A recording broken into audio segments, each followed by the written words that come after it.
Avalanche building more, taking up the challenges the way they expected. That 30 assists, which is okay, because how they do that as well. So,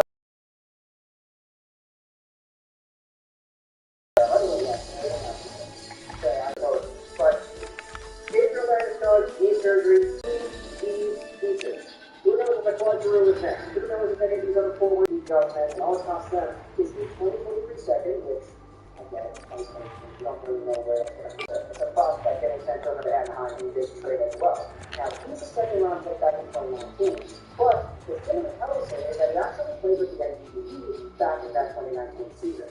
He was a defenseman, right side, instead of pairing with Mark Blackstone, family member, let's just say. So, Ellison, back in the NBC in 2019, Trevor Zegers' teammate, by the way, was a pretty good shutdown defenseman. But a really weird thing happened to Ellison when he started out his college career. He started holding on to the puck more. And as a result, we started seeing this guy being a little bit more confident, actually started skating in the offensive zone, and now you look at what he's doing this season with TC. He's got himself, what is it, like 25 points in 30-something games? He's a right-handed defenseman, he's 6'3", he's big, he's defensively capable, he's got shooting ability in the game, but he started to really blossom offensively. I saw a lot of Anaheim Ducks fans maybe saying, okay, what the heck is his return? Manson is a good player, he's been on our team for a long time, how did he not get a first? I'm going to tell you right here, man, the second round pick you're getting in 2023, as well as Ellison, I think that value is a little bit more than a first round pick by itself. So I do think this is a good trade for the Anaheim Ducks, what we're trying to do.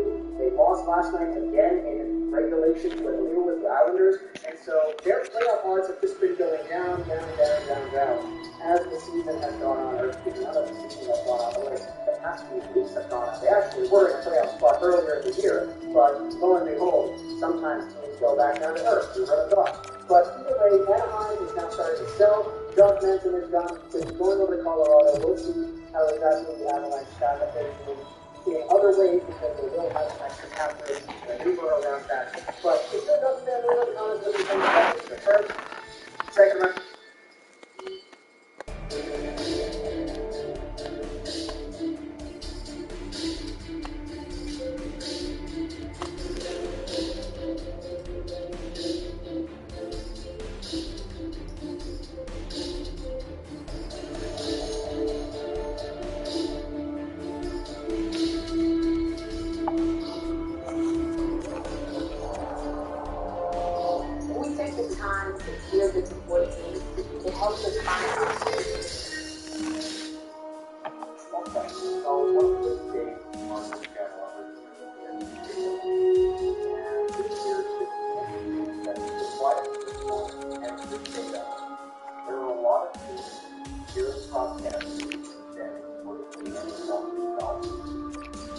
Fuck you, Bangor, really?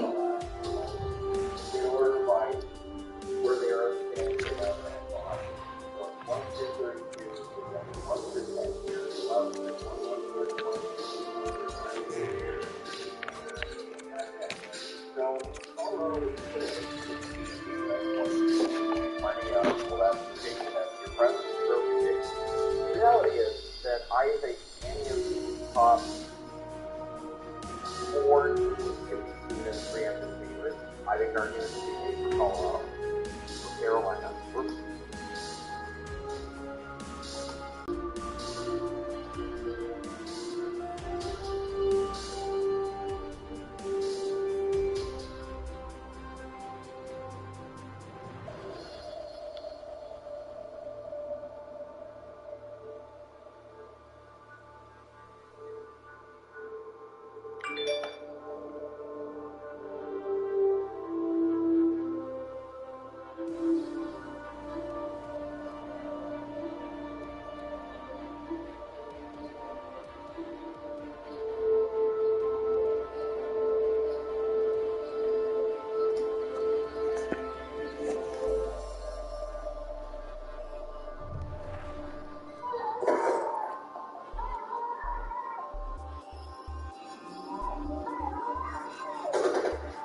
asymmetric forms like media.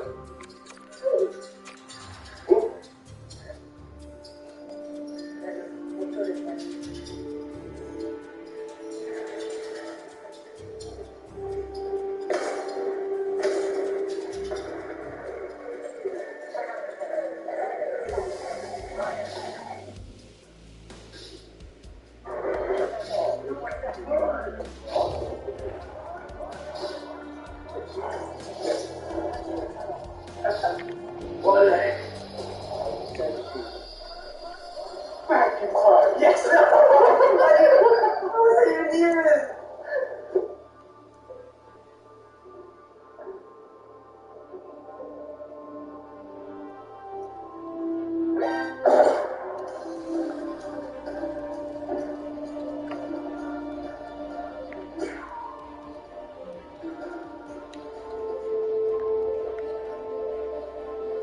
This guy is what we pay for.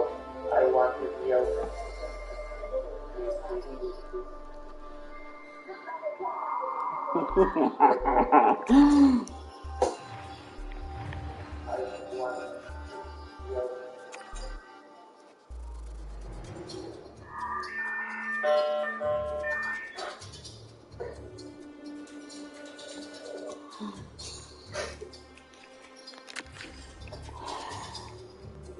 Never mind.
When Red Sports got canceled, we got beds on the couch. Now Vector's turning those couches into bags to get you back in the game. Built for energy, exceptional, the formula seat, designed for endurance.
I doubled up. Right, come look at me again. Stop. Oh, I can't do it for 4 seconds. Right, that's G. That's G. As you can see, know, there's things too. He's in here, he's in here. Right. I'm...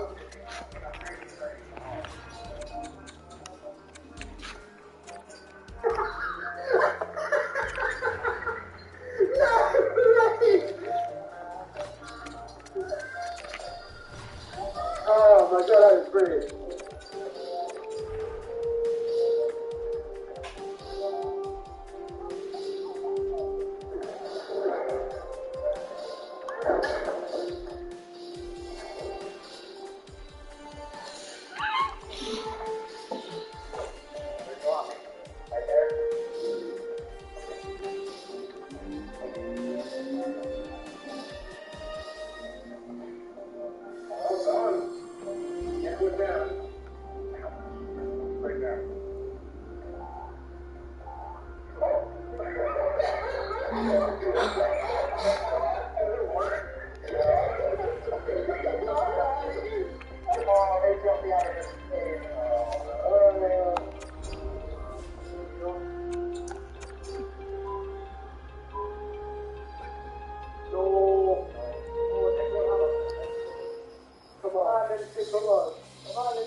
Yeah, but Wellstrom's gone.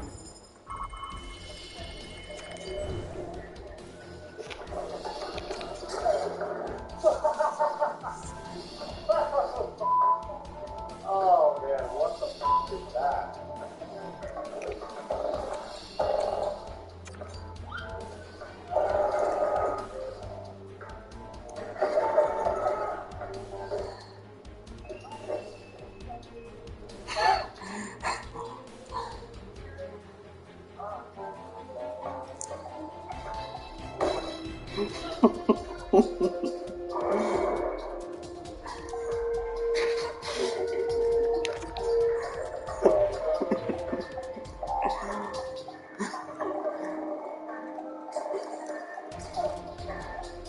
That was weird looking on.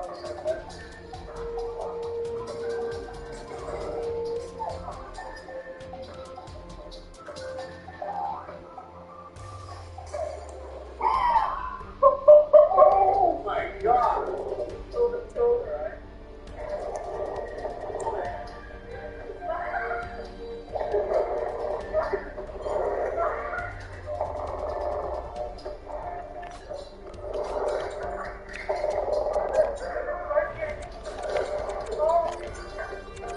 It had to be, pretty sure it had to be like a flat surface. It doesn't work for us very well. Okay? Sap.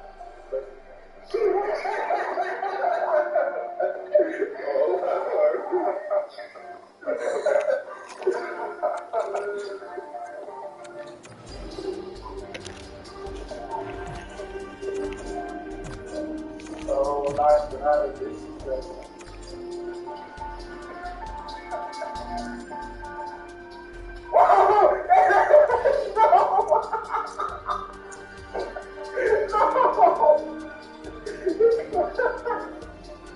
God damn it!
2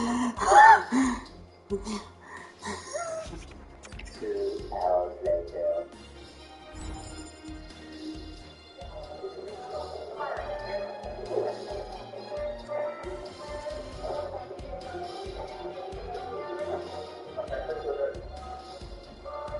I'm nowhere near the beach to go. Right, okay. 3. Wait, I don't think it's going over. Oh. Oh, shit. I just not even jump. I just not even jump. Take a second. That's what I was.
Simon, we're all about science and software. That's why we study all the stuff is softer than ever, and it's 2 times more fertile, so you can use less.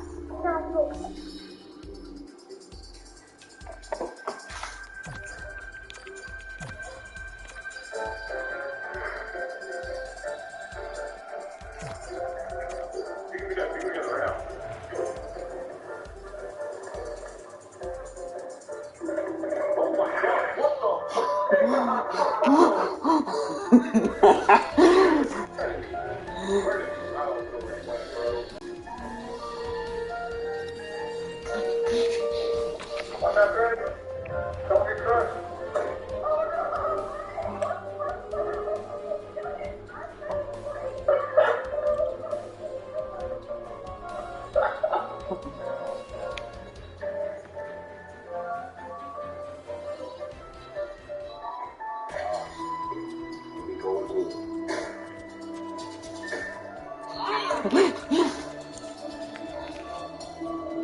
It was that big moment.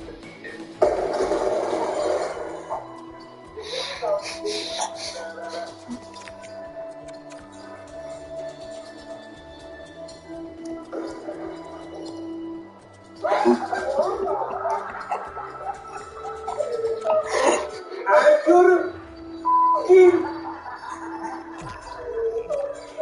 me, bro. What the fuck, man?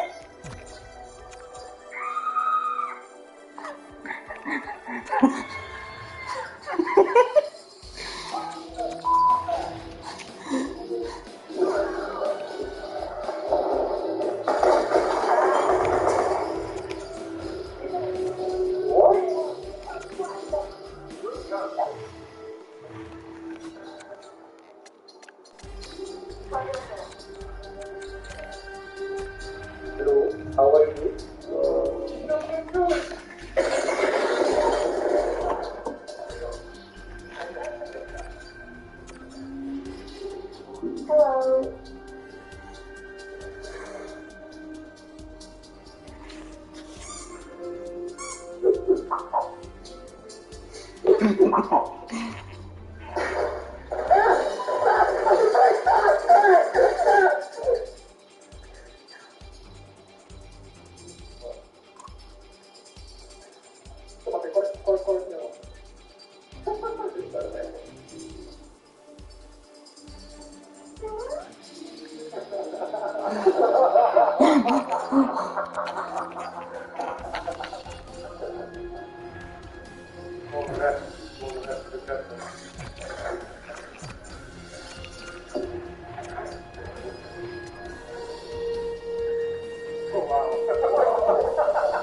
Stop it. Get some help. You are that. Oh, please, no, it's not. Oh my god, bro. I got stuck in a fucking traffic cone, dude.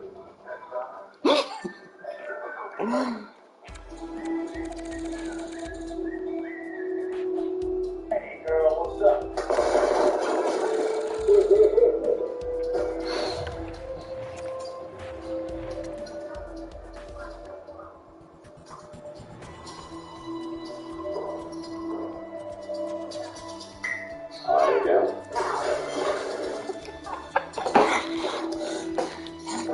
Here's this knife.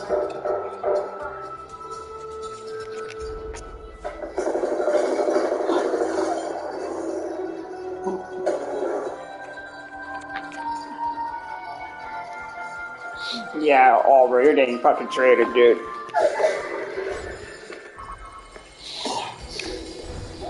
I need to kill him for his armor. I need armor. Armor something.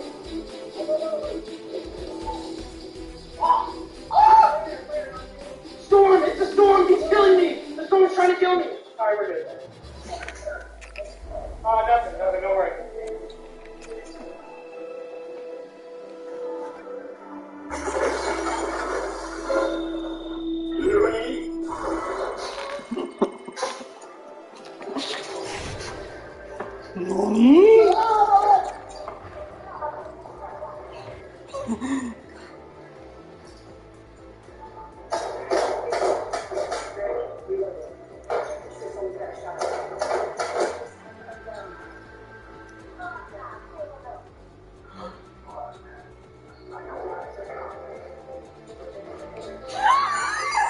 He just fucking walks away.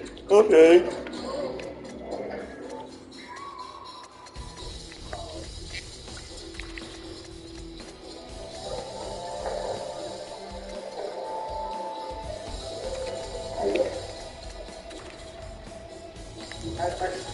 That's those Mexicans.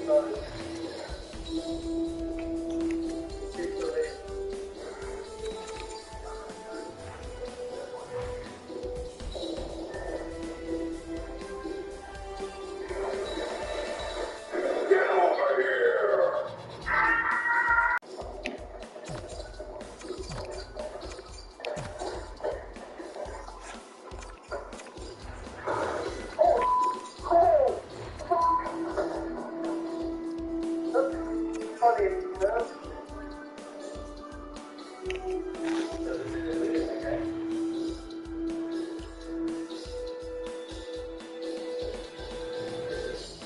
Are you sure about that?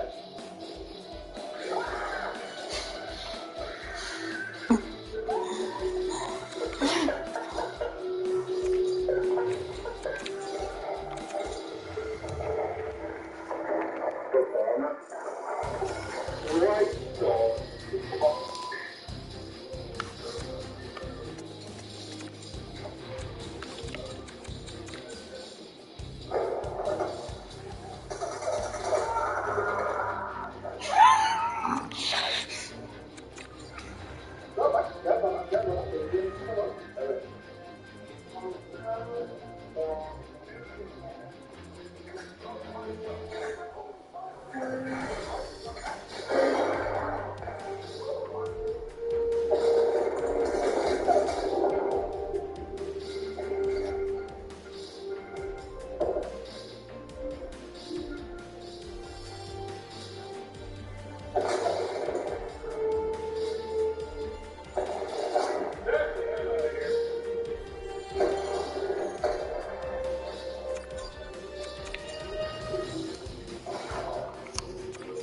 Mission start.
Hello.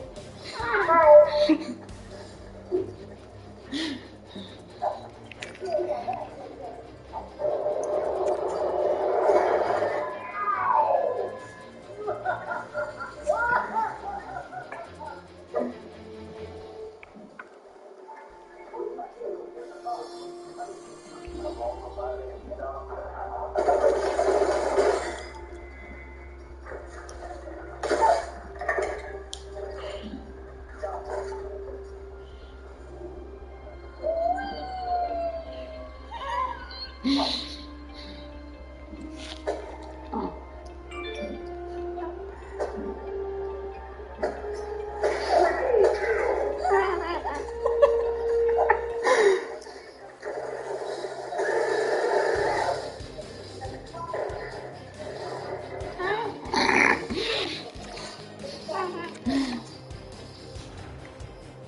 What the? Oh my god, that was so funny.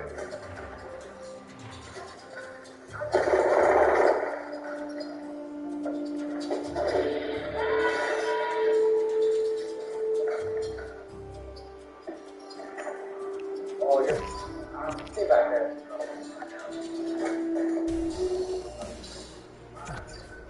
What?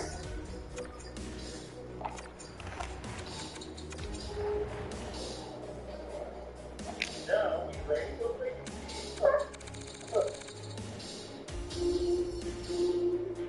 Last one. What do you need to do? Yeah. Let's go back and forth.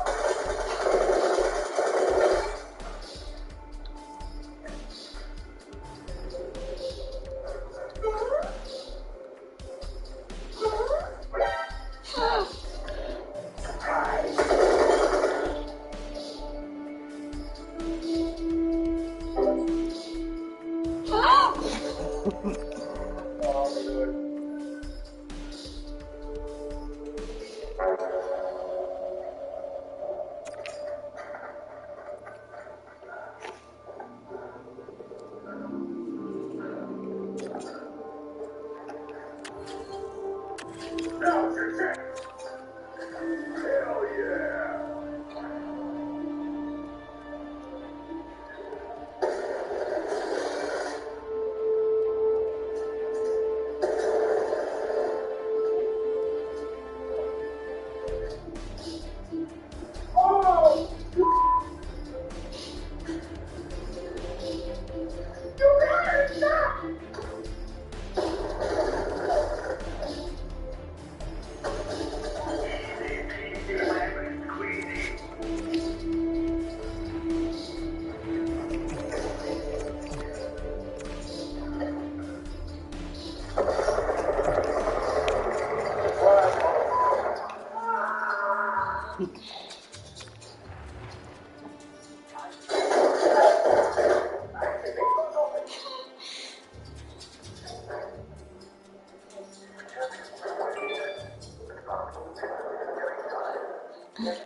shoot, don't shoot. No. Tap on your back. Tap it out. Take it on. Come on. Stop. Hold on. Nate. Go back and fish. Go back and fish. On the back. I can't see. Nice.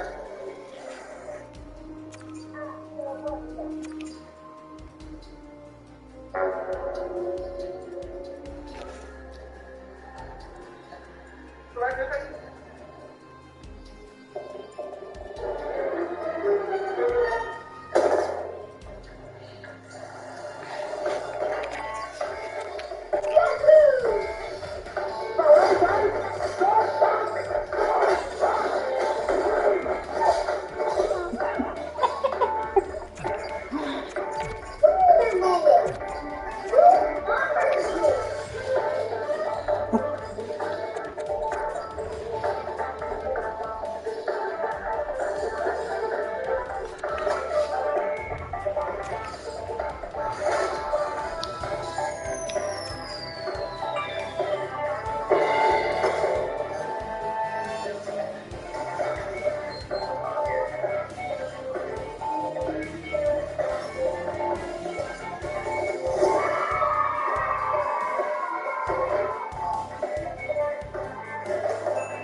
Look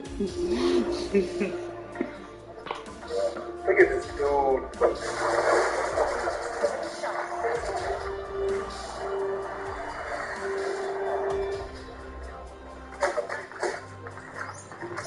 Punching a tunnel. Reset the portal.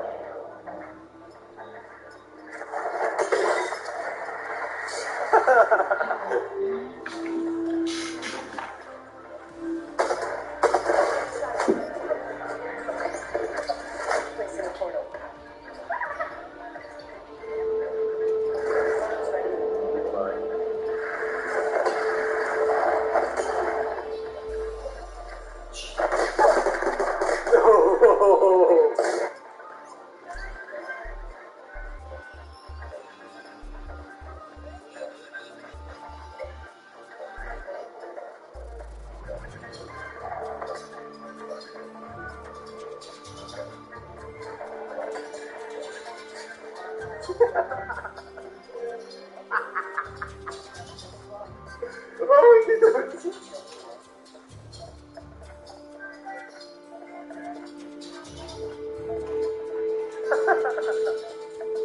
Okay.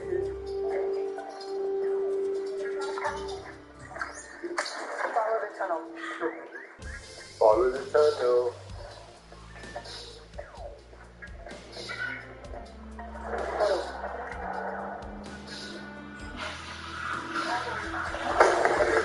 Bye.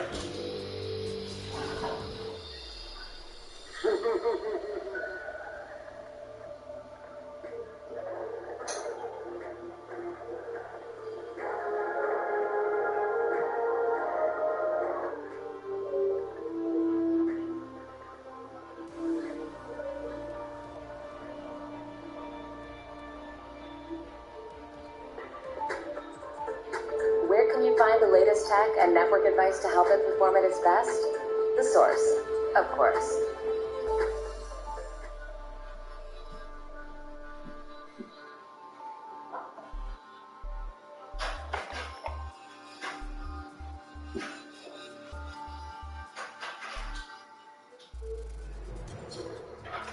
Not that you good word.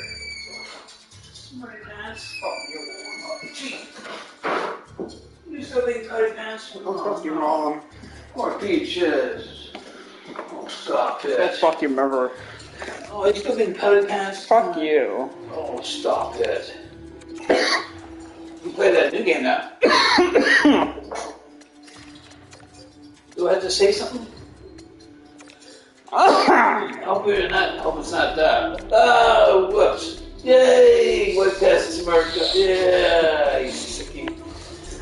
Yeah, no. Not that. You. You can play Grand Theft Auto now. It's probably open now. Oh, after you finish this game. Dude, you gotta be nice. You can't be the GM. Yeah, how are you no fucking mom? Dude, Ken. Sticky pants.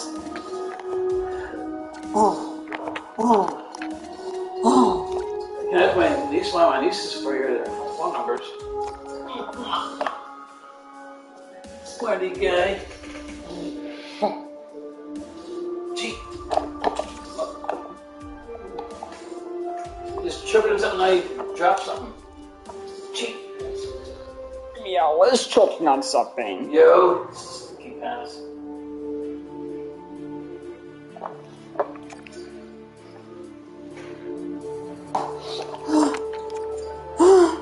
We have a huge NHL trade to discuss. John Manson, formerly Productions on his way to Colorado. The discussions deal with what it means for the Avs moving forward coming up. The player, not the GM.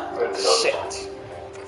So welcome back to the Video Top Shelf Hockey. As I mentioned, we have some significant breaking news from the NHL.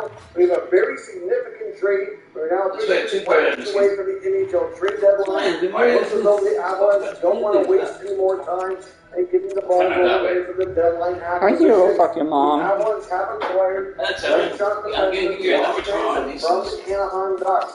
For a really solid prospect defenseman who was a second-round pick In 2019, playing his third season at Boston College, very likely going to sign and join the NHL here, more than likely at the end of the season. If not, he could play one more year, but it's here, but the season that he could Oh my fucking god. Who fucking cares? I'm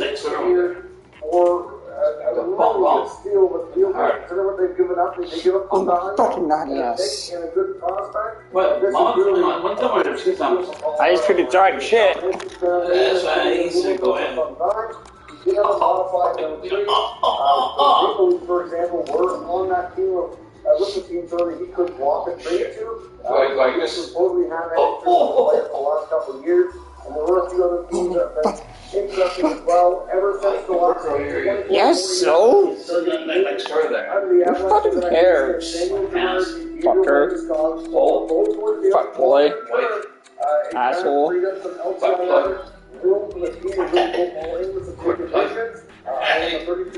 I'll end you.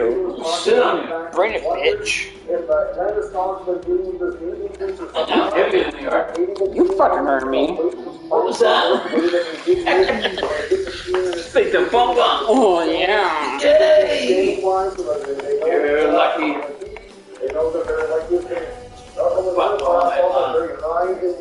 on the standings, so they have to the bomb. Getting hard. The Landeskog has had his surgery, but with enough time to be back to playoffs. But you wouldn't think Landeskog... History, you got me the hockey fan, not the coach. Get me in the ice. Not up in the office, sir. You have to wonder if it's kind of planned out here now. Maybe what you think is the Landeskog... Why is that either? What's he doing for him? David's actually, what's going on there? Hey, not funny. Ew. God. Rumors around that Clark will see another no guarantees, of course, if that happens. The Rules will be playing in 1,000 NHL game with the Flyers on Thursday. No deal is likely going to happen. But game until after that, it's probably going to come right down to the wire. The Islanders are one of the teams that have been heavily interested as well. They might be looking for the direction, but What are you gonna fucking do about it?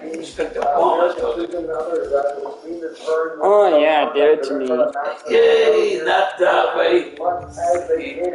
Look at that blue line now in Colorado. They're already One time I'm about corn on my head now. I'm thinking. Right drop of bench, big size, 6'3", 6'4", 220 Yeah. Sticky. Yeah.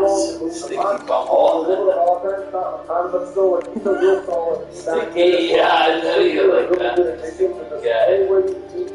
Blue line, of course, Rivard's going to be out for some time, so of course that'll kind of free up some space on the roster and need for the short term as well. What else are they going to do? This is a really good addition for Colorado. Might as well. Still has plenty of Go fuck your prospects to look mom. at as well. Gee. Whether I know Fuck you! What a fucking fight! I will end you. Oh, shit. They have some really interesting young pieces there, and this is something that I'm talking about as well. Going the other way. No, that's the other way around. Company, I think they're really going to be going forward here. How we do this around now? They're number one in the standings. Yeah, that's the other way around. They feel like they should be third here. And we'll see what they do. I mean, I think they're going to be making some big swings here. It's only a couple more.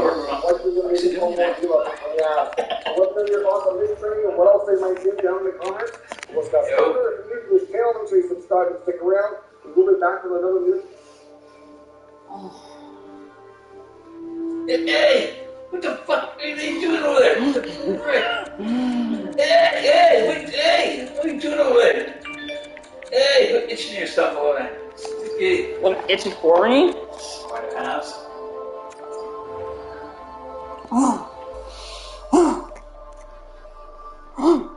Butt plug.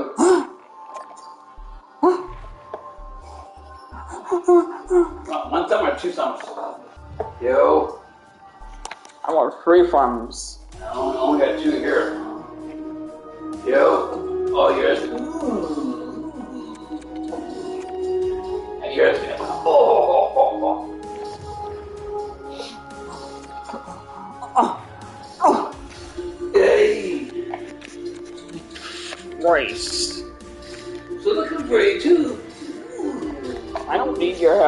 Yeah, I do, smart hands. Yeah, I do. Oh, yeah. Oh, get that hand out. Oh, get that hand out.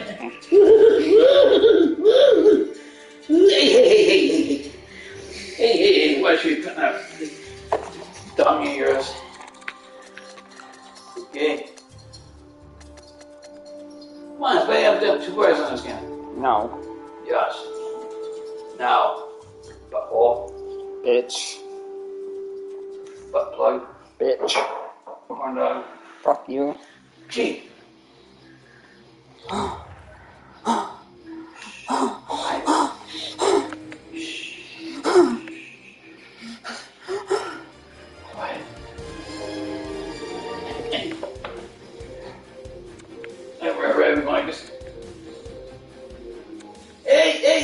Hey, we do it. Hey, itching yourself others. Hey.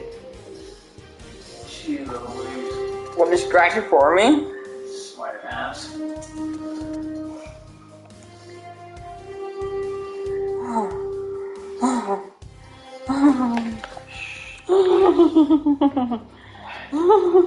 the phone all night, huh? Oh, yeah. Oh, yeah. And that's the time when you're phone, my right hand go back and forth. Thinking it. Oh, right in that hole. Right at the exit hole. Oh, Sticky. You'll be the hockey player, mister. Can't be the coach of the GM. Knucklehead. What's going on here? Hey, we do nothing. Itching yourself. itch it for me. Smarmy. Oh. Gee.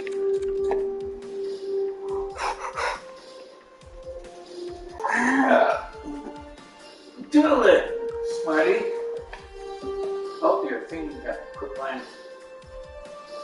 Oh, you're not YouTube.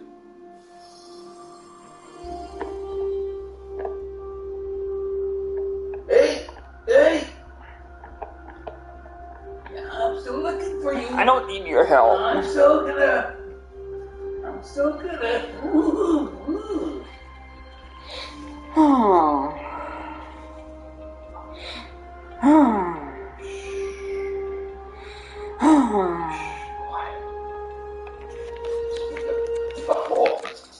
Oh, brain it. Okay. Brain it. Just brain it. Smarty. Brain it.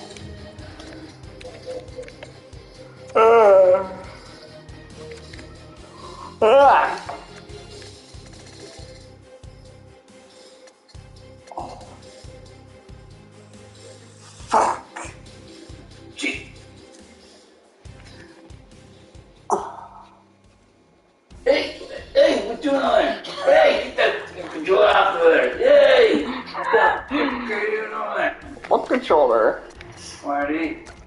I don't know what you're talking about. Yeah, the one in your left hand. Hey, what you doing? Yay!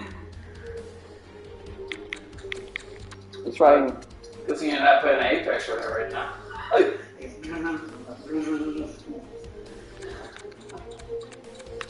Alright.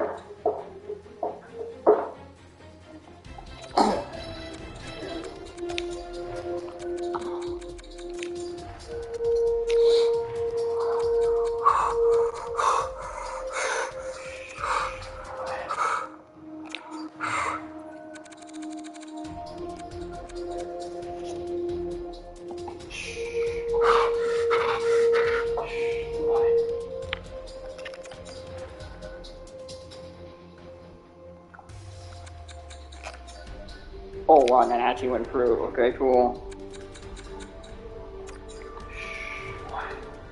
Oh. Arse. Oh, yeah, I would fucking love it too. Sticky. Sticky butthole.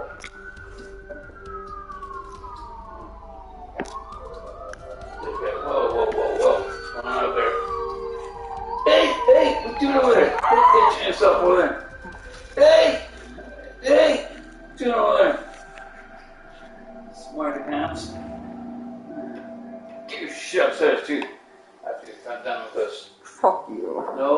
excuses. Oh, I didn't hear you. Yeah, Smarty. Oh, I didn't hear you. Yeah. Oh. Hey. What? You're really pointing that thing. The bump. Get your shirt first. Now, you're waiting. Huh? Sorry. Didn't hear you. Hear you. No. Didn't hear you. Smarty ass. Get upstairs. 1 hour.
These brands signify the commitment. Sorry. Life or death situation, I need to use the way to save me. Like right now. No? Okay. Oh, I hope you not too late. Oh, Lord, there's two of them now. What's happening? Quick version? Robotic back. I discovered the source of ultimate power. We need to get it back before the world is doomed. You rock some kind of space porcupine. I am it. I want it.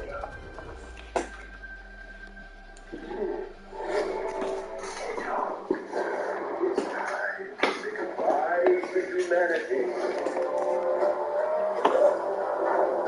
Welcome to the new dawn. It belongs to be the hero. That's not the statement, but I don't actually have a question. Hey, you got a little something on your someone call an Uber? It's cold in here. Let's turn up the heat.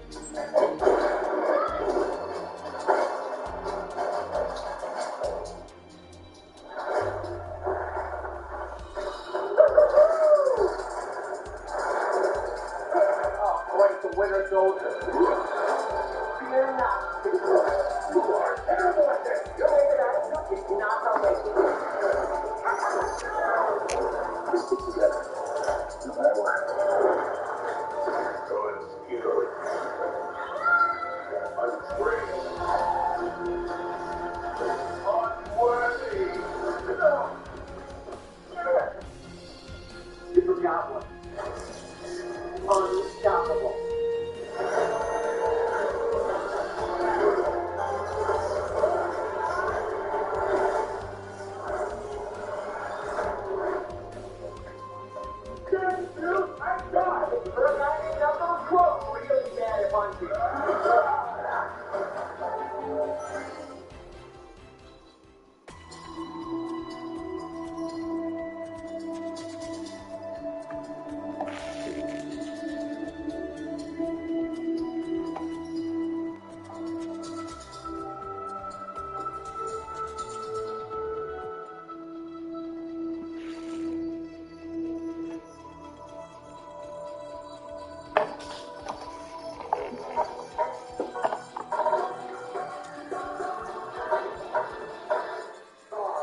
God,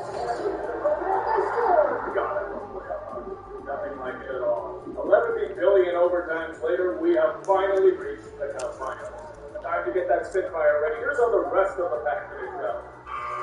I knew I was going to be horrifically wrong in my prediction, but like that?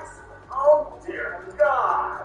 The Blackhawks best resembled an old wooden board. Flat, bland, uninspired, and oozing a vile pus. Sure, Pecorine had a great series, but Chicago barely managed any good chances against him. They were absolutely pathetic. It was such a terrible failure that Stan Bowman has promised to salad and purge in the offseason. You want to have a nap? Here lie the Blackhawks. The greatest regular season that your team has ever had, all for a whopping one playoff win. Welcome to the postseason, barbecue style. You can try and excuse a physical performance with allegations of Jake Allen experimenting in the dark arts, but the fact is that you were all but smoked. The Christmas elves are fermenting a really nice legacy of failure, so might as well blast the purple on them and call them the Vikings. How did one of the hottest teams of that team be completely blown the fuck out? Oh right, Anaheim. The Ducks are their goddamn kryptonite. Not only boasting one of the longest losing streaks in the stadium in recent history, the Flames decided to go back to how they were playing in October. In fact, I think I can still see the brown stain in Ryan Elliott's crease. Maybe the next goal they can actually stop a shot from the blue line. Why did I choose this team to be my favorite non-local team again? Last year seems like a goddamn mirage at this point. This year, this low-S squad was outgunned and outwitted by a team that hasn't won a playoff series in 10 fucking years. And this is with 2 other beatings they gave them. I knew it when I saw them in the finals. This team is going nowhere with Peter DeMore and his stubbornness at the helm. I need to punch before because this team keeps letting me down over and over again. Habs fans, I jinxed your team predicting us to go to the finals. May I apologize profusely for allowing King Henrik to turn the clock back 5 years without preliminary price. I also probably caused Patches and Galchenyuk to turn into pumpkins before midnight. This will fall on deaf ears, however, as I get out to friends. This series actually ended. What a goddamn crossbow. You can cry wolf about the officiating all you want, but I blame this one on the first line that couldn't be found on a milk carton and the defense featuring a fucking 12-year-old. Nice to see that your actor is still in fifth place with them. I wasn't kidding. You should be competing for cups right now. Better hurry though, your tea time. Damn it, Toronto, you had one fucking job. You make us laugh like we have never laughed before. You failed. I can't say too much since you exceeded every expectation of getting your dick sticked in. However, you blew so many leads that I would not recommend you try and get sales positions. In fact, we're so pissed at you guys, I'm gonna play that Bergeron rule again. So get in, you fucks. When you take out their 16-game winning streak, the Blue Jackets were incredibly pedestrian. They weren't even that close to the playoffs. The Jackets were what I feared the Pens would be, flatter than a high lady boy. And if I didn't know any better, Sergei Bobrovsky was trying to get another coach fired. Pick that one playoff win and just show them. We have discovered the solution to defeating a brick wall in net. An even thicker wall. Jake Allen was great, but Pecorine decided to enable the debugger and further hammer a weakened blue squad. That incredibly anemic power play match didn't exactly help matters. I know you had next to no expectations this year, but it still looks like a motherfucker. If the Blues rolled up into a ball and died somewhere, I would not blame them at all. There have been some remarkable feats in this place. Golden State and Cleveland blew 3-1 series lead. Atlanta blew a 25-point lead in the fourth quarter, and now Edmonton blew a lead lead with 3 minutes left in regulation. I know you Oilers fans are going to get lit. Welcome back, Edmonton. The Florida Panthers are buying the first round of drinks. Imagine you are getting hot and heavy with the girl in your car. Everything is going according to plan. You're about to have a great night. Then you go on about your love for tentacle porn, and she runs out of the car screaming. What I just described is Canadian hockey. In typical Rangers fashion, they've got themselves in the book. How does it feel to miss away 3 separate leagues near the end of regulation, guys? If you didn't choke, you'd have won in 5. Or King Henrik. What a waste. Congratulations, your team still can't make it past the second round of the playoffs. This time, you brought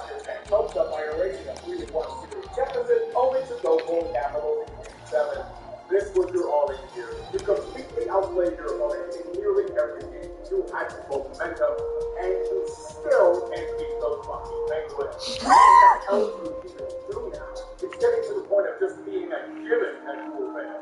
The Caps will be rocking the red this offseason, alright. The Hawks' version of Crystal Hockey. After seeing this team play consistently, there's one thing that strikes out at me. This team is dirty. Like X-rated martini dirty. Regardless, your mercurial goaltending and consistently blowing leadsmen is finally bites you in the ass. Getzlaff, the friendly ghost, didn't help matters either. It's going to hurt for you guys. The entire city of Edmonton is now pleasuring itself to your demise. There is one positive, though. You did not lose at all, Game 7.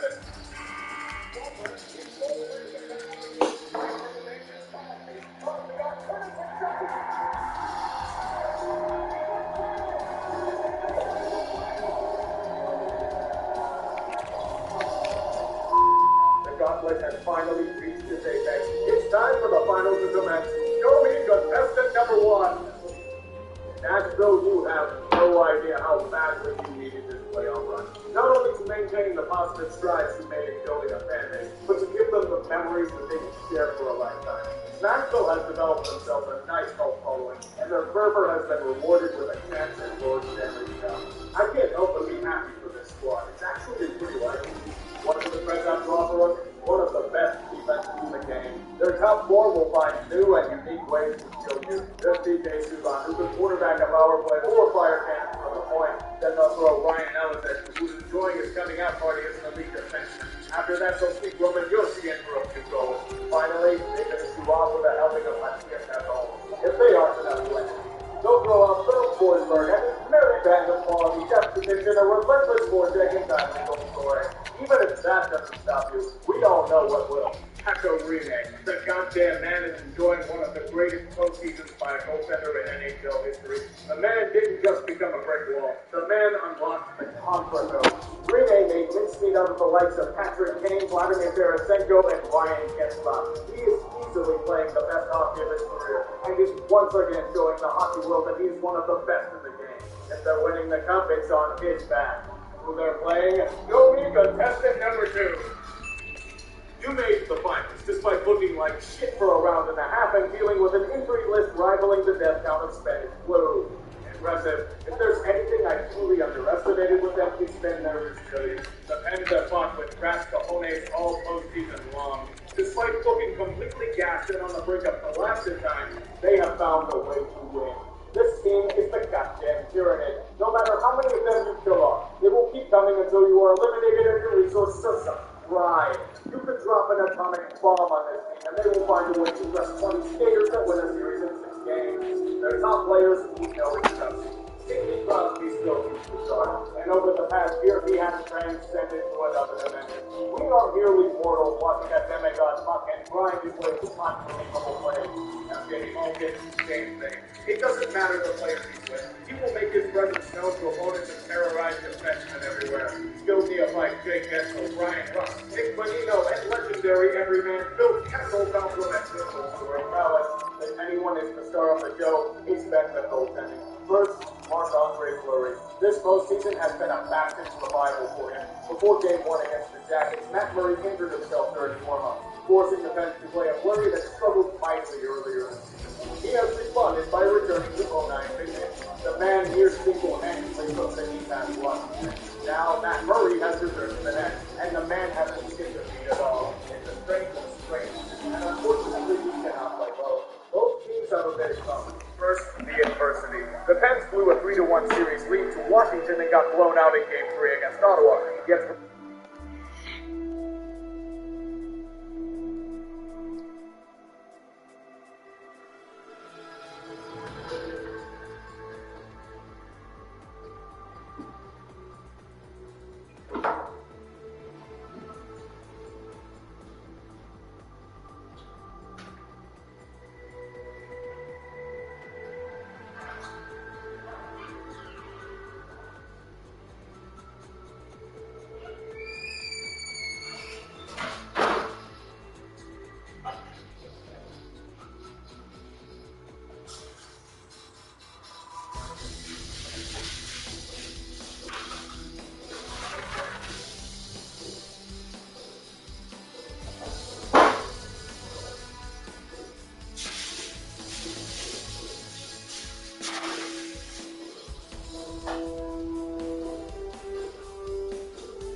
Cracker there.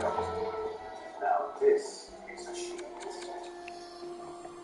Okay, so for height, there's a trail or Devil's Peak. Maybe one direction. Devil's Peak. Oh, New to Trump. This video is sponsored by Squarespace, the all-in-one platform for building your brand and growing your business online. With this, I created my very own website, which we'll be releasing to you guys soon, and Squarespace made it a very easy process. But more on that later. Welcome everyone, my name is Sylvain. This is my attempt to beat a hardcore Nuzlocke of Pokemon Diamond with only Poison-type Pokemon. The full rule set for this run is listed down below, but put simply, only the first Poison-type encounter in each route or area can be caught. If a Pokemon faints, it must be permanently boxed. No items except power items in battle. Party Pokemon levels are limited to the gym leader or the final league member's ace. And finally, the battle mode must be put on set at all times. The Poison type. One of those types that I think gets a bad rep due to the overpowered nature of the Psychic type in early generations. Ever since Gen 1, Poison has kind of been getting better and better with new Pokemon and the introduction of the Fairy type. But I want to see just how good the type was halfway through this process in Generation 4 with Pokemon Diamond. This challenge is going to give us a lot of cool encounter possibilities with plenty of Pokemon that we've never used before in our Nuzlocke.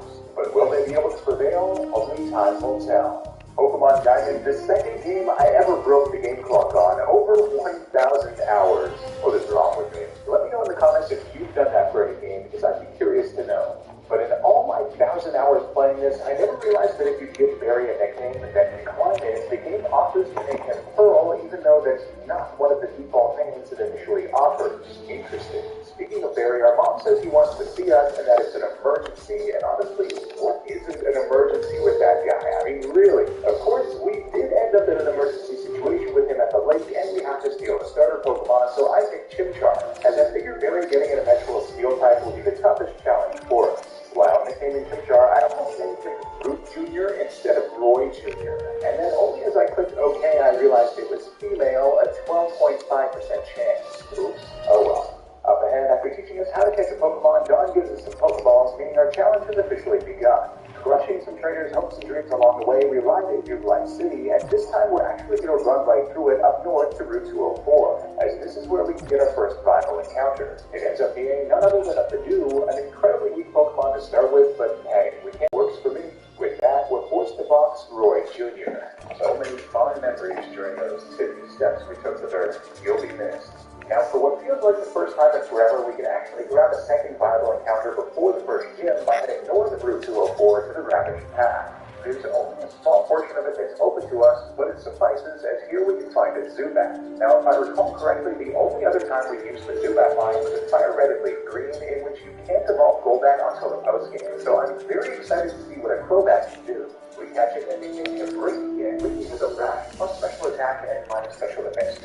which isn't great.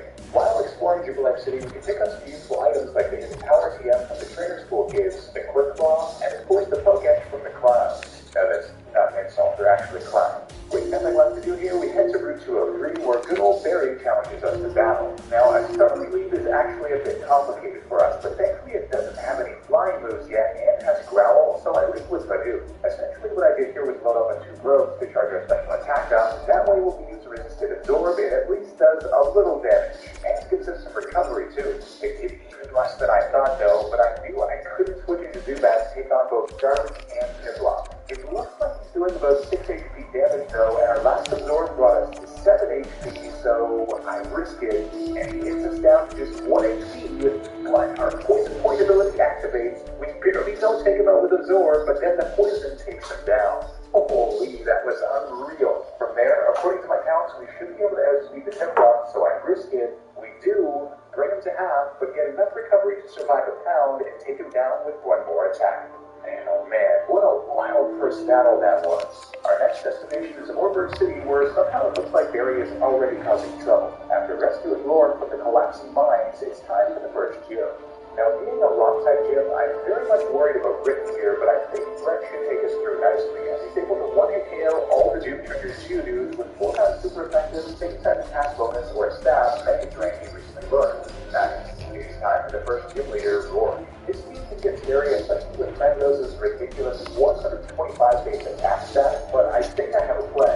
He leads with a Geodude, and I go for absorb right off the bat to take him out. He next sends out Onyx, and I waited until now to use growth to charge up a special attack, and has a way lower attack than Geodude, so it's safer to do so now. After 2 of them, we only got hit to 29 HP, and his Screech missed, thankfully, so 1 attack demolishes him. His final Pokemon is Cranidos, and thankfully we did get that defense drop, but it turns out we outspeed him anyway, so Brett eviscerates him with a +2 Mega Drain. What a beast. First badge acquired. Back in Jubilize, Professor Rowan requests that we show these galactic grunts some manners, and dude, I'm no shining beacon of honor here. I literally stole your Pokemon from you. Up ahead, we arrive in Floroma Town, where we can not only admire its beauty, but also finally get some much-needed berries, too. Hey, look at those flowers. Pokemon Scarlet and Violet confirmed. In one of the houses, this girl gives us the Flux TM, which is going to be amazing for Ricky now that I think about it. The Valley Wind works with upon us, and if I'm honest, I'm a bit scared of this place. Commander Mars's team is beastly for this early in the game, and I'm starting to realize we have no hope unless we have 2 Pokemon and another encounter before the next gym.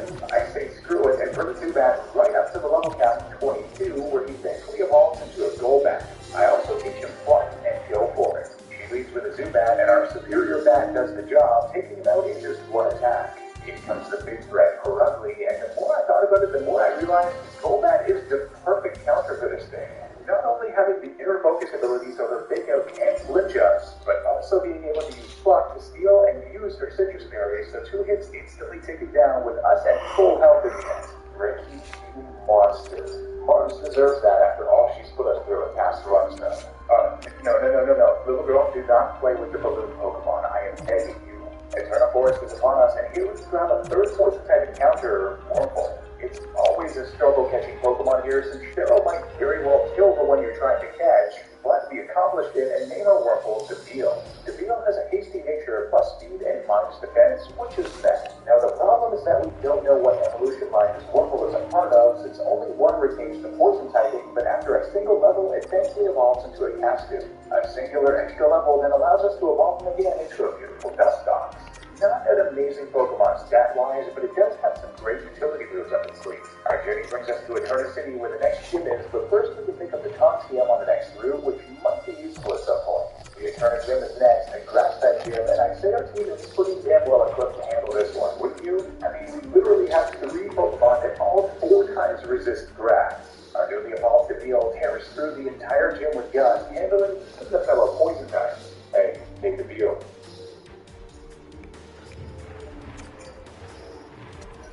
Being outside, I feel connected to who I am. Why are you so tilted, bro? The second gym leader is Gardenia, one who has caused us trouble in the past, but I don't anticipate the same happening right now. She leads with a Terrorby, and I send out Debeal. Gus does less than half before she used growth, and here I saw a good opportunity. We can hit her again to force her into using her super potion now by bringing her into the red, and the plan works well as a few more attacks take her down after she heals. In comes her Turtwig next, and I was worried about this thing using Reflect, but she just ended up using Grass Knot, Razor Leaf, and Withdraw the whole time, so although her defense raised, we still took her out, taking minimal damage in the process. Her final Pokemon is a Roserade, and here I decided to switch into Ricky for some more power, and knowing we could steal her Citrus Berry with Pluck to heal whatever switch damage she manages, and between Confuse Ray and Pluck, there was no hope for her at all. She even came in at one point and said, "Are you saying something? Do you think you have me cornered?" Yes, as we claim the win for our second badge. With the Cutting Gem in hand, we can now grab the Thief TM so we can get some type boosting items off of wild Pokemon, and this little secret area here back on the last route also grants us a great item, the Silver Powder to boost Bug Move power. The Galactic Building in Eterna brings us to Commander Jupiter, and she leaves with a Zubat, which actually survived a Pluck surprisingly, but only managed to bite before we took it out. Now her Skuntank is a huge threat with Night Slash of all things, so I decided to use Confuse Ray right off the bat. She broke through and used Smokescreen, which isn't great, and then we missed the Pluck, got hit by Night Slash, but thankfully no crit, so we can hit it with Pluck and steal its Citrus Berry. It then used Screech of all things, and with lowered defense plus lowered accuracy, I was nervous, but after another hit, she just used it again, and we could take it down with one more attack. Could have been scary, but Ricky managed quite well there. After getting the experience share, we can hit up the Cycling Road, Route 206, where we can grab a new encounter, this time a Stunky. We catch it successfully and nickname it Richie, and Richie has a careful plus special defense and minus special attack nature, which is not bad. This route also grants us the Poison Barb item, fantastic for our team. Now here, I headed back to Orberg City out of stubbornness because damn it, I want to catch our next encounter in a Dusk Ball, which we can only get one of from this girl until this point. A long journey back brings us to Eterna Forest again, where we can now access the old chateau, which technically counts as a distinct area. Here we can find a Ghastly, an awesome addition to our team. The Dusk Ball plan did work as we catch it and nickname it Bobby, who ended up having a docile, neutral nature. I'll take it. It's now Cornet, we encounter Cyrus, who started like working on me out of nowhere. No idea what that's all about, but won't be returning here in the near future, that's for sure. Our traumatized self then arrives in Hardhome City where we can't do much, since in this game, unlike Platinum, the game is locked at the moment. We can at least pick up the shell bell though. Oh, damn it, I always forget about the scary pattern. Luckily, I healed recently, and luckily Ricky is also a damn beast, and he's able to tear through his entire team alone because he has stupid type covers against all of his team members at this point. The Lost Tower is our next destination, giving us both the return TM as well as the strength they jump from the old ladies at the top, who I always go to at Platinum 2 accidentally when they don't really give you anything useful. And Salacion Ruins, would you stop moving me to Devious? I'm trying to pick up all these items here. Route 209 gives us the Roost TM, which should be amazing for Rich, and we can grab the disc plate too, which might be useful depending on what happens in a little bit. The Payback TM can also be amazing too, as it doubles to 100 power if used last in the turn. The end of the route brings us to a couple trainers who can be a run-ender if you're not careful. Luckily, we had something to deal with Kadabra, which could have ended us, to be honest. And on the next trainer, Ricky handled them on Furno, and I took them on individually for a reason.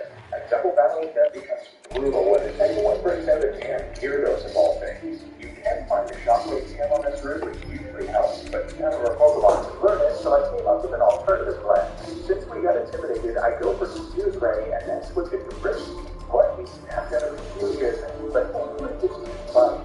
I get a Toxic off after being brought to about half, and then I can use the deal who has both Protect and Moonlight. So I can basically Toxic stall it while getting back HP when needed. Thank goodness for the deal at risk. That way it gives us access to Veilstone City, the location of the third gym, and many other great things, such as the massage girl in this house. I decided to do the massage for Ricky to increase his friendship as we have Brett for longer. Now, we've got to be careful here, as the level cap for both this gym and the next are both 30, so we have to go in a little bit under level. Regardless, a little bit of driving has Brett evolved into a Roselia. I thought we might have to wait since I forgot that 6:30 PM still counts as game time in these games. I live in Canada, so right about now we don't see the sun past 3 PM. Amazingly, it seems Ricky also likes us enough as he evolves into a majestic Crobat Lion is incredibly excited to use. The evolutions aren't quite done with yet though, as Ghastly evolves into a Haunter. With a hyper-powered team, it's time for the Veilstone Gym, a fighting-type gym. For the trainers, I essentially attached the Mind Plate to the Veal and had them go wild with Psybeam and Gust, which works well for both Metatypes and Machotes. Not to mention we 4 times resist fighting. We get to the gym leader in no time, Mei Lee. I'm feeling pretty good about this battle, but that feeling was not unfounded as I leaped with Ricky against her Metatite, who instantly KO'd it with Pluck. Choke then comes out and survives a Pluck, and here I was worried about Rock Tomb, but it just ended up using Foresight for some reason. Weird. Rock Tomb would lower her speed and likely caused us to switch, but Deville would have been a good pivot regardless. After Michelle goes down, she brings up his final Pokemon, Lucario, and Pluck does about a third and steals her Citrus Berry. Another hit brings it low, but not quite at Super Potion range it seems, as a third does the job. The only halfway decent threat there was Metal Claw, but she didn't use it, so that was a pretty clean battle. Route 214 grants us an amazing item, the Big Root, which increases HP gain from training moves, which is great for Brett's Mega Drain and for some other moves down the line. Astoria City is upon us, and there will be a couple cool things that we can get here later on, but for now, all we've got ahead of us is the gym itself. As a Water-type gym, we also have a decent type matchup here, as Brett with the Big Root is able to avoid rank the trainers, even those who have Wiggle, surprisingly enough. The fourth gym leader is Blake, and I really wanted to evolve Brett by this point, but unfortunately the only way we can get a shiny stone is using the pickup ability on a Pokemon that has higher level than 41, which is not possible as per our rules, but oh well. Wake leads with a Gyarados, a big threat for us as always, and I lead with Brett. I go for Sunspore right away to paralyze it and make sure we can have speed, and then he hits us with Run for not much damage. Here I go for Growth to charge our special attack, and he hits us with Dragon Rage through Paralysis. Ouch. I'm forced to use Mega Drain here, which thanks to the Big Root gives us decent recovery just over the 40 HP mark that we need to survive the next Dragon Rage. But he's paralyzed this turn anyway. He hits us with Splendor next though, which isn't good, and he Super Potions even from that range. Ooh. We then hit ourselves in confusion on top of that, but with all that's going for us, I decide to risk it, and we snap out of confusion, after which he stays paralyzed. It's a crazy back and forth, but a few more do the job with us back in high health. Now, my counts told me a Fossil's Ice Fang could do max 90% on us, so I hope it should.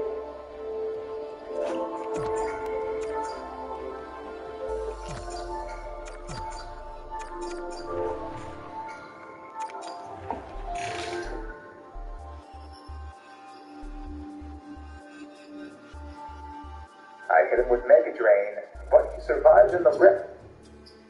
Speaking of woman objective, he's Space General Manager. General Manager, Sun Fletcher. Loaded up the money can, inspired it, running a rapid with the line of checking. Just the money are 5 years, $5 million. And I just, before we get into the next go off of the treasure, Raptors with the line is projected with the bubble replacement is 1%. The bottom is the treasure. That's the functional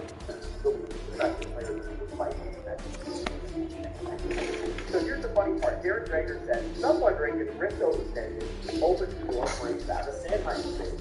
Either before the deadline or in the offseason. Pretty high on left shot, 4.675 on the cap. Savage Sandmine projected is 94%. That's pretty different. There's no way to put aside the white lion to the right side. There's no not letting them face on the left side. The funny thing is, Dave Brad process, and I love it, is when the gap between underlying numbers and replicating the market value by crystallizing I that you typically expect to see some quote stuff in microstat that says this is what it's done. He said that's not the case here. He's big and we have no. We far too often have one.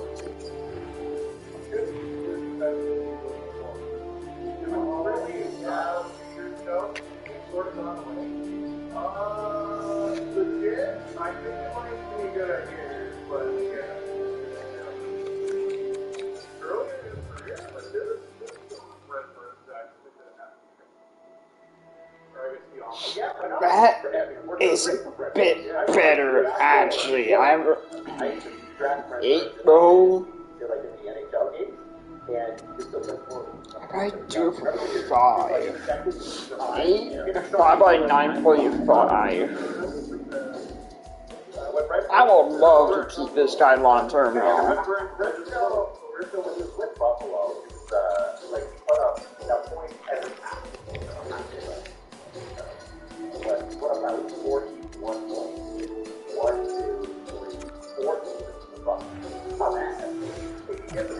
I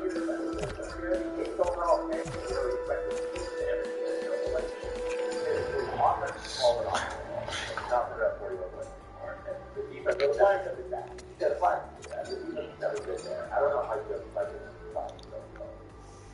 because he scores, despite getting out of scores. He puts up points, you know? But he doesn't do that. Oh, yeah, like you started in the half. Yeah. Chuck Fletcher? I don't know. Let's play a game called What Would Chuck Fletcher Do? What I'm going to call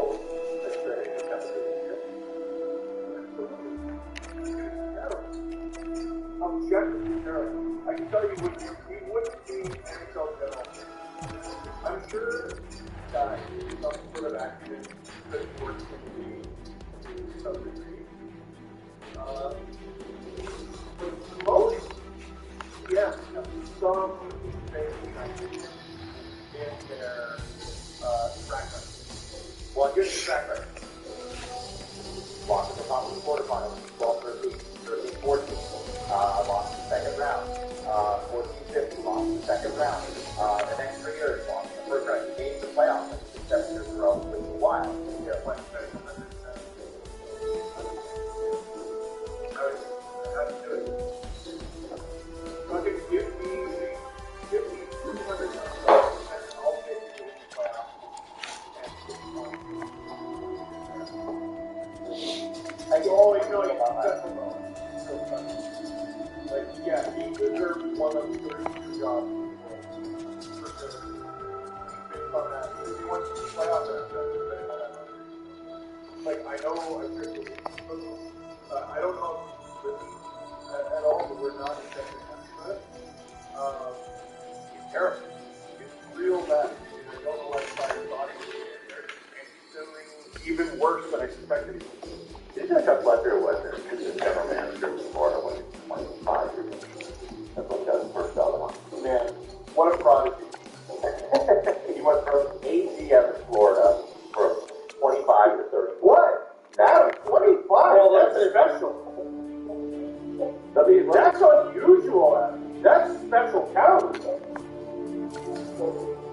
What a prodigy. Here, tell me more about the Wunder team. I'm going to give you a judgment. And why he is where he is right now, and how he got there. Chuck Fletcher This is from Cat Friendly. Amazing. But it's borderline FBI. His staff came for the background. AGM in Florida, 93 2001. That's 25 to 30. So the age I'm about to turn. Yeah. Went to Florida as their interim, go stay in Florida as their interim general manager. Did that for a couple months, and then went over to Anaheim Ducks, where he was on their AGM. When was the AGM? 2002 to 2006. Your gotta go. She's family. She's using my Old Spice moisturizer shea butter and wearing cold.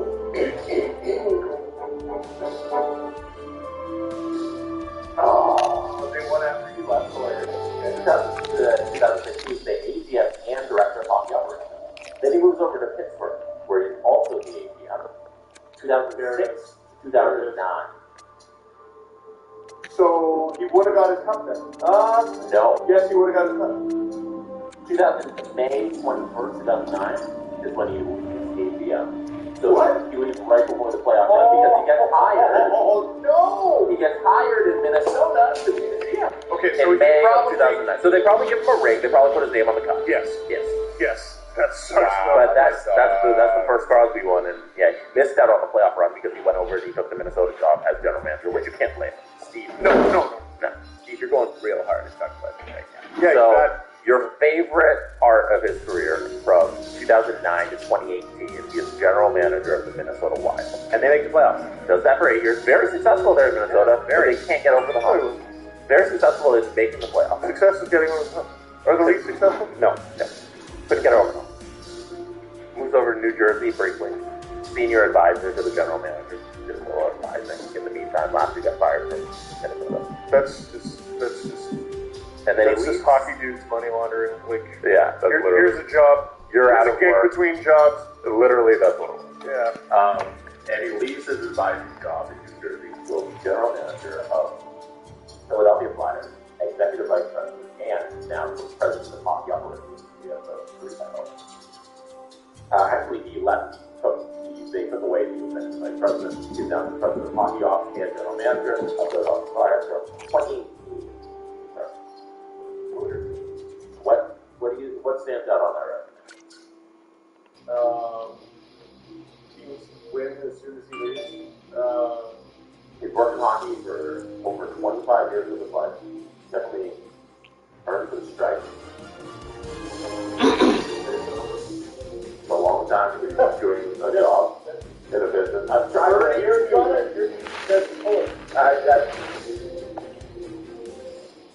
So I'm curious about this. We're going to talk about this a lot going into the deadline because I'm expecting the Leafs to get some sort of defenseman. I don't expect some sort of superstar. I know the fun thing is always like, what would it take to get Jacob Chickford? Probably not what they're willing to pay. So, Steve, I'm usually behind the scenes. Okay. Jesse can. Steve and I are emotional guys. Jesse is solid as a rock. I'm usually the big dreamer. Right? The big grandiose dreamer. Steve is more the guy that's like, I'm not sure. Is that fair? Right, Steve, sometimes? Yes. Yeah? Is that a fair characterization? Yeah. So I want you, as me, the Leaf fan, who has grandiose expectations and desires and visions, to bring me down to earth or reset my expectations as to what we should expect this trade deadline from the Leafs. What kind of player? You can name a player, it doesn't necessarily have to be the player, but a player of what ilk? Don't say Luke Shan. Why can't I say Luke Shan? Because all you've been doing all weekend is saying, oh, we should get Luke Shan. Tyler already, he's not even back yet. He ran out of town once, let's do it again. Yeah, you're right. That's fair. If your visions are big, I think you should knock that off. Dubas likes what's practical. What do we know? He's trying to win this year, number one. And number two, if he doesn't, the team is going to go kablooey. So any move he's going to make is going to have to make sense for both scenarios. So that's why I think he wants a guy with term, because it just makes sense to get a guy with term. I think we're looking at getting someone who has maybe 1 year left, 2, if he's a really good boy and, eats all his vegetables and drinks all his milk. But it's probably going to be someone with just 1 year left. Most important, all your Damon Seversons, anyone you're thinking of, and it's with offense in mind, I need you to stop that. I need you to stop. Klingberg, Severson, Chychrun, who else? Those are the names I have at least heard. Klingberg, okay, could they perceivably play on the power play? All right, no, you got the wrong guy. No, you got the wrong guy. Who did they go out and get last year? Who did they go out and get? They went out and got Ben Hutton, Antti Suomela. Trying to think of the other depth guys they got. Foligno. They got Kyle Clifford this year. They got Nick Ritchie in the offseason. They got Foligno at last year's deadline. All the way back to when they lost Kadri, or just before they lost Kadri, Naz brings something that we don't have in abundance. They're going to, I keep talking about the Leafs wanting to get tougher because it's the truth. And also, this is the weakness that Brendan Shanahan sees. This is the weakness that Kyle Dubas sees, that Brandon Pridham sees, that Sheldon Keefe sees. I'm convinced of it. So they're going to go out and they're going to get bigger. If they can do that, with depth forwards, they will. I'm not sure I see it. I could see Alex Kerfoot being on his way out the door to maybe make that happen. a player shaped like Luke Shen. Is that okay, Jesse? Can I do that? Yeah, that's fine. As long as it's not Luke himself, because that's not happening. Right. So I don't mind a player shaped like Luke Shen for the third pair, but top 4 right-handed D, to me is the big priority. If you add nothing else to the team but improve there, you're a contender. And what does that cost? What can they give up from this organization to go get that top 4 right?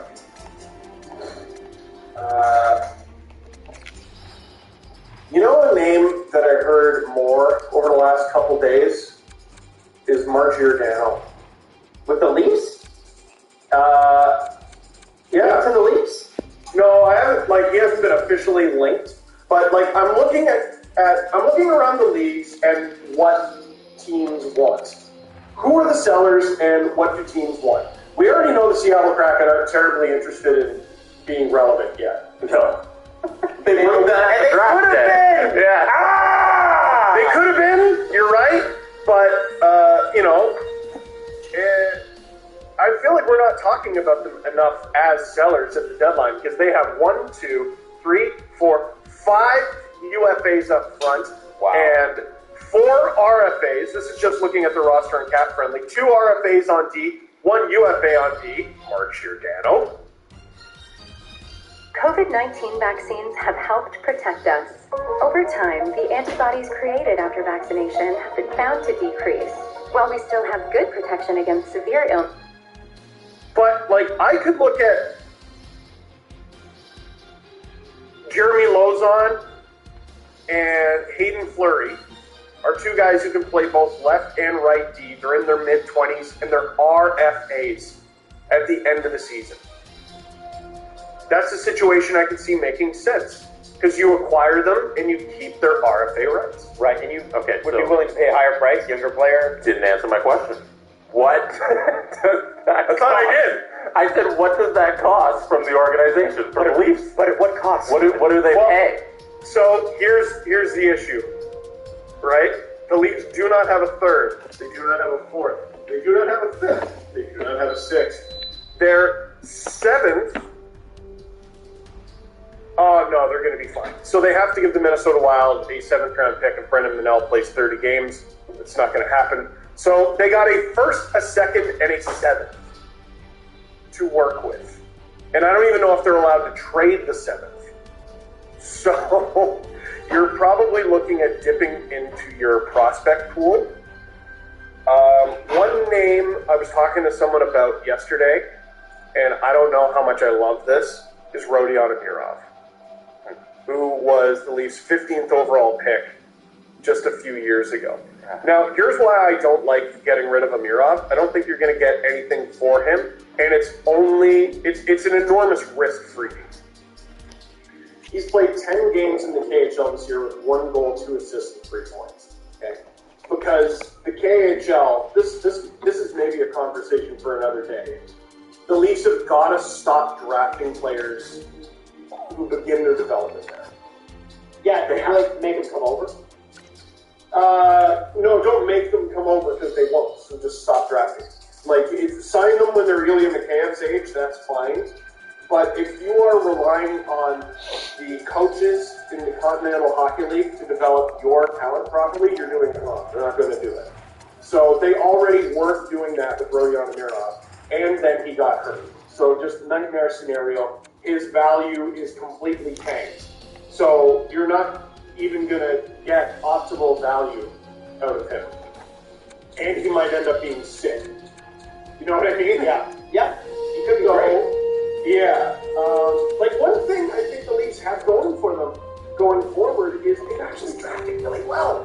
So, like, teams are going to call asking about Matthew Knies. Strip! Buddy, I'm not giving you Matthew Knies. Topi Niemela. Buddy, I don't want to give you Topi Niemela. Nick Abruzzese? Maybe, but he was a guy I was reading on Twitter, who knows, that could be a decent spring acquisition for the Leafs. It's going to have to be a prospect, And one thing I could see being on the table is next year's first.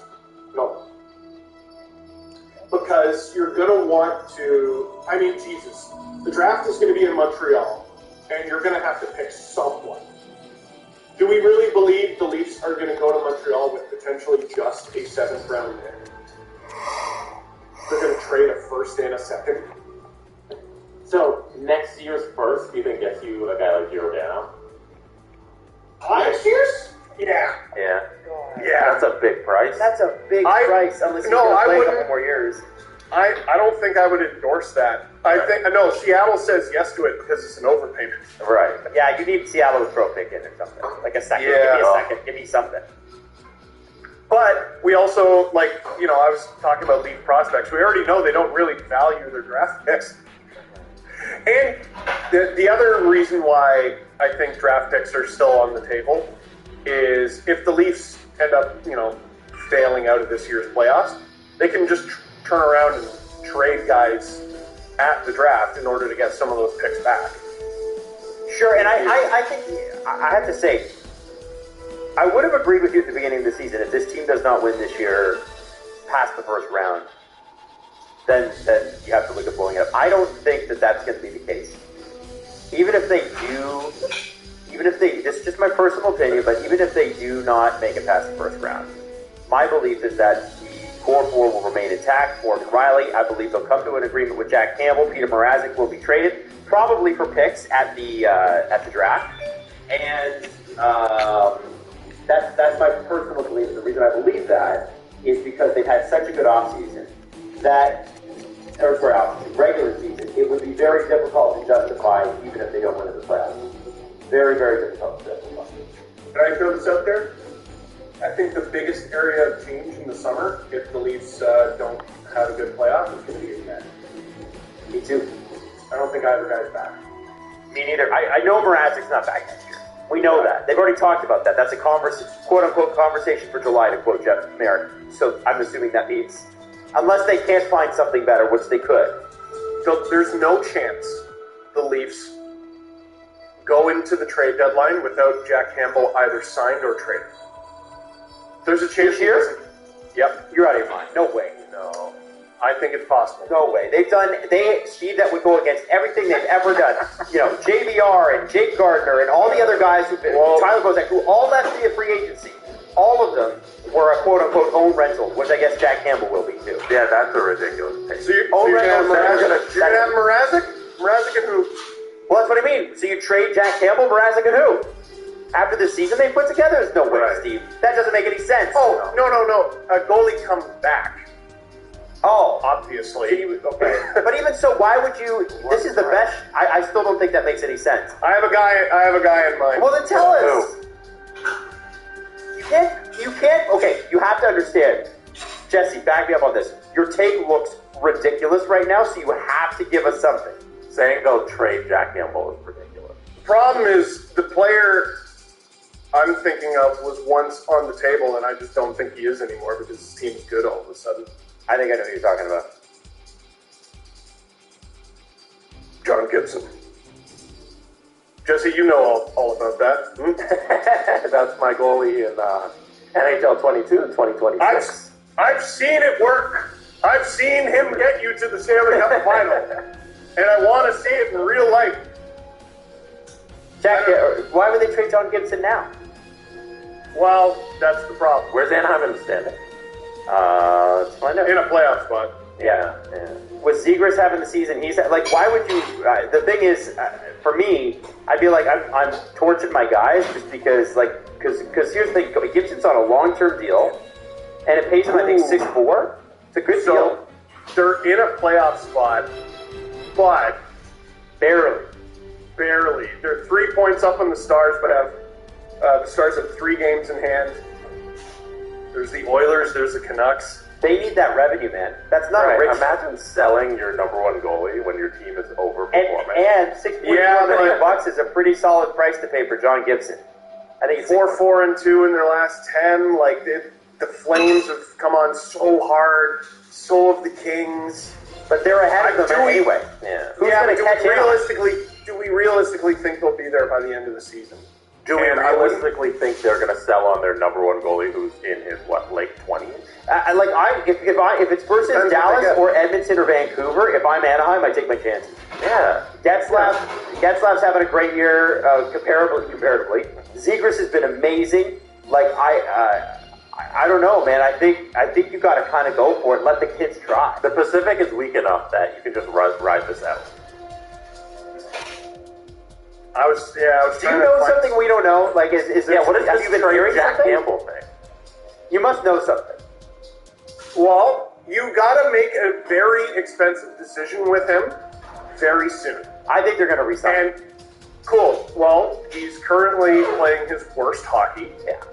And he's heading into a summer where he's going to get a big payday. Yep.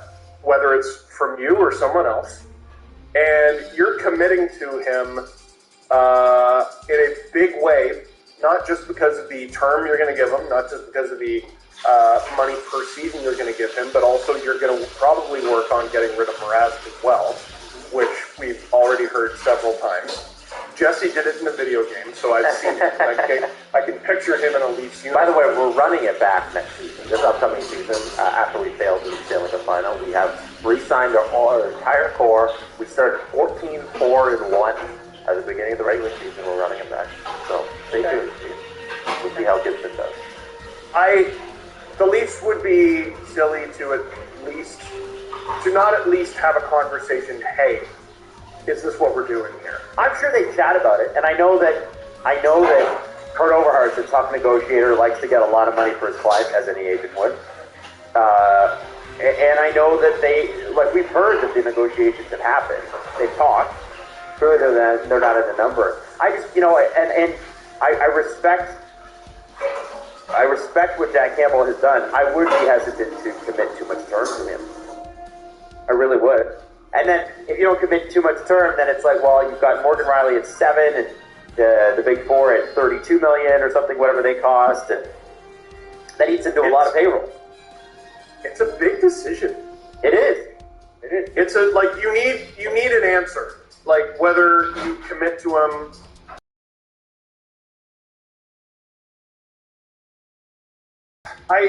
What you said was this goes against everything the Leafs have shown us. Everything Kyle Dubas has done with quote-unquote own rentals, right? Is that fair? Yes, he's happy to lose guys for nothing. I think he needs to knock that off.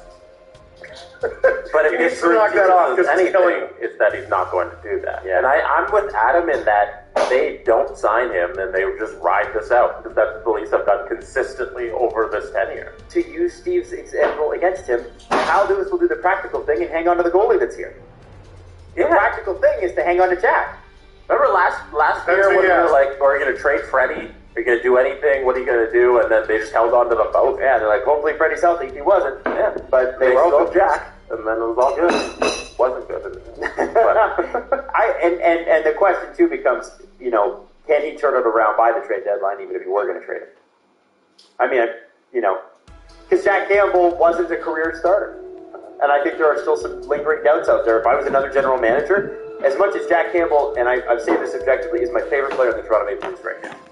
I love him. If I am another general manager, I'm like, yeah, he won the job for Freddie, won 11 games in a row last year. We all heard that story. He started off blisteringly hot this year, but he's got injury concerns, history of injury concerns, and he's been a starter for 18 months. So I think he's a little concerned about that, I think, right?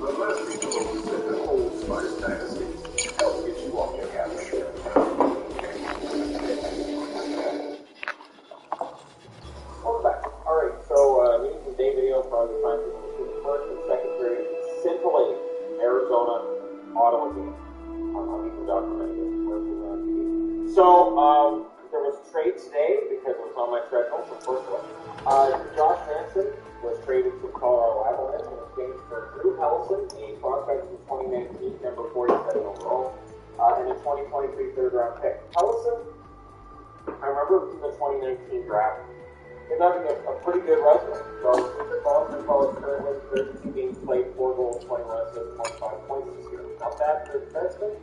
And so that as a young player for Anaheim, Colorado has toughness on the blue line. Manson will hit. Manson could do some big half to define him. And he's a unrestricted free agent in summer. So it is purely a rental situation, I would think, unless Colorado plans to stick around next year. But it does have that depth on the blue line. And for Anaheim, they definitely need it. While they're within striking distance of playoff spot, they know where they're at this point. And I think this is the right call. I'm worried Ducks because it's not like what Bolton did. I do like the package that Anaheim gets back when it came for the stuff and they get to it directly. So 2023 second round picks this next year. I think we'll see a lot of that. I think we'll see a lot of teams ending up trading next year's picks. This year's draft is supposed to be pretty good, so I would not be surprised if we see more of next year's picks over this year. That being said, let me know if you think one trade in the comment section below. Jacob Chikrin is supposed to be out 2 to 4 weeks, lower body injury for him, so that may affect what Arizona does at the deadline. And it may affect what they can get back to the site with Chikrin. I said this in a couple of videos with Dave here. I'm not sure that Chikrin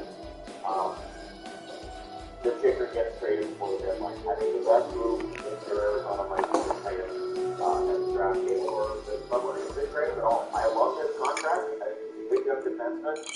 I don't think there's a need for him to trade him unless there's an offer that is not too strong, right? So we'll see if that offer arrives for the Arizona Coyotes. Toronto Maple Leafs news, of course, this came out right as I was posting my video this morning. Austin Matthews has been suspended 2 games for cross-check Jolly in the net. Anyway, what Matthews has said is that he was basically hitting him in the shoulder and the stick rode off and hit him in the neck. Not the first time we've seen that. It happens in games. It happens often. And when I talk about scrums and games, cross-checking is quite common. And I don't think there was any real malice intended there. I agree with the previous suspension, so we're fine with that. I do think that, they need to be more consistent with how they call it. But again, Matthews being out a couple of games for Toronto, that won't exactly help them find the money that they have to have the way that they approach it. But yeah, so Matthews out for a couple of games. I don't think that's going to negatively impact his the Rock and the Stars trophy. I don't think it does. But we'll see if he ends up losing it by 1 goal against the season. We may look back on those 2 games and say, well, that's right. Just thing out of Ottawa, and I've seen comments on this too. Mete and Gaudette both being back for Ottawa, potential within a week of the trade deadline. There's a lot of talk I've seen about whether or not Mete on the trade block for Ottawa. Probably. Gaudette, I'm not sure. I think they may want to keep Gaudette around, but again, with Ottawa, they're looking forward to next season and the idea of making the club next year. So it's possible that maybe some of these pieces on their team, and maybe Mete or Gaudette are older players, they may just look at these guys and say, oh, we just look at the deadline and get them back. They just give up anything to get Gaudette, so anything they get back for Gaudette, you have to see it as an asset management. Although I think Gaudette had the most fun playing hockey in Ottawa as he has for quite a while. So we'll see whether or not that actually takes place. Vegas news, Leonard's on the IR. Riley Smith is also been placed on the IR. Not good news.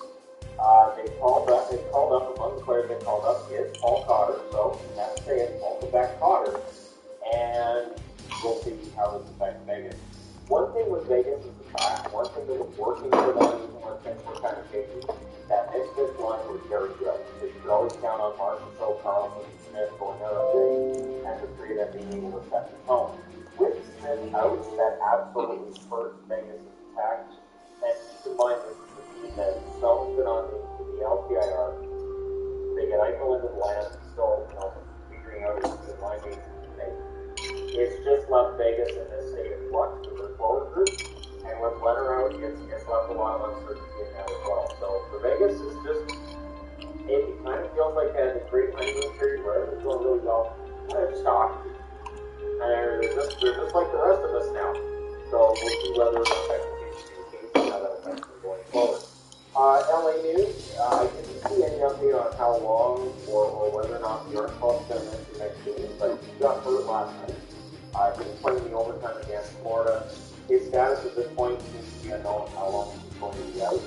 this team is already dealing with so many injuries that the Aaron Paul's out for any period of time. That's he's been playing very well lately, and he really started to find his game. And so he misses significant periods of time that is absolutely speaking of players who you don't want to see go, if you're Winnipeg, you don't want to lose Andrew Copp at all.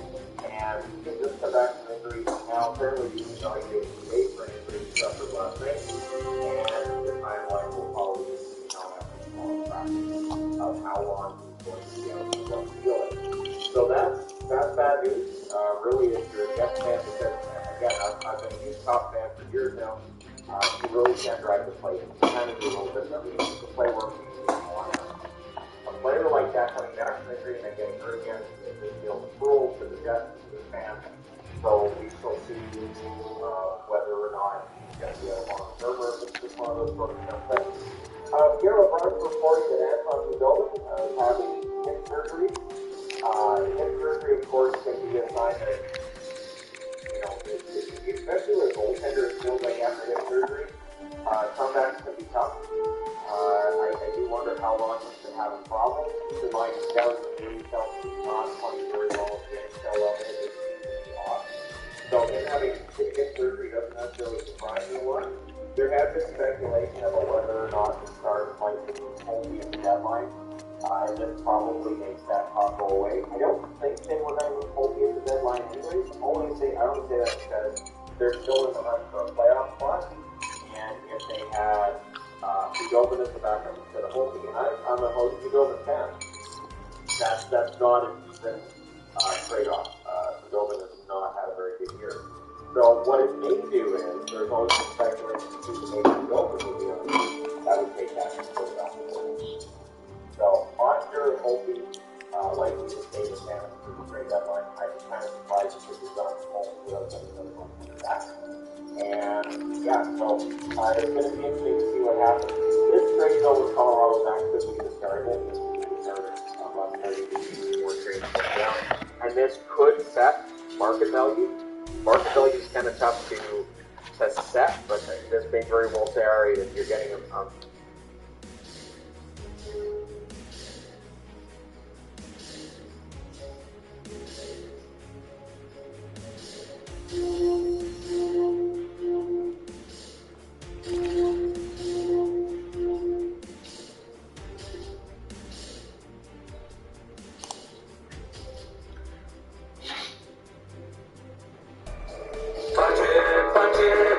Auto centers are celebrating 50 years. A lot has changed in that time, but they're...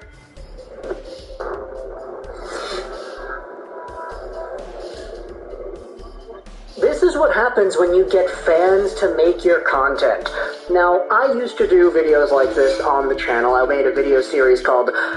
What the heck was it called? Would You Do It? Or something like that? No. It wasn't called Would You Do It? It was called NHL Trade Proposals. That's what it was. Where I would ask you, the viewer out there watching this video, to comment in the comment section below your hypothetical trade proposals, and the ones that I liked, I would go out there and make a video about it.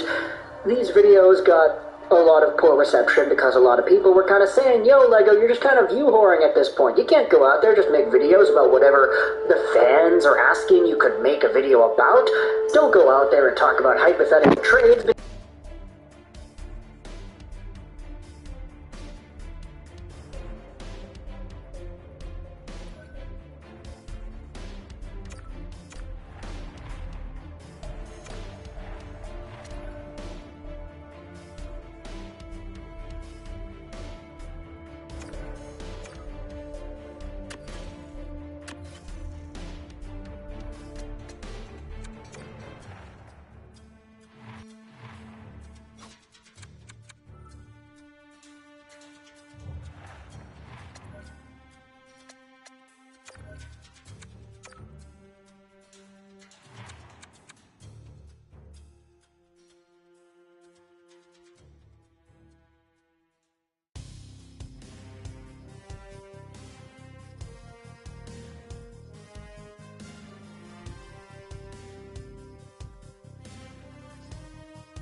James Cybulski, Ray Ferraro.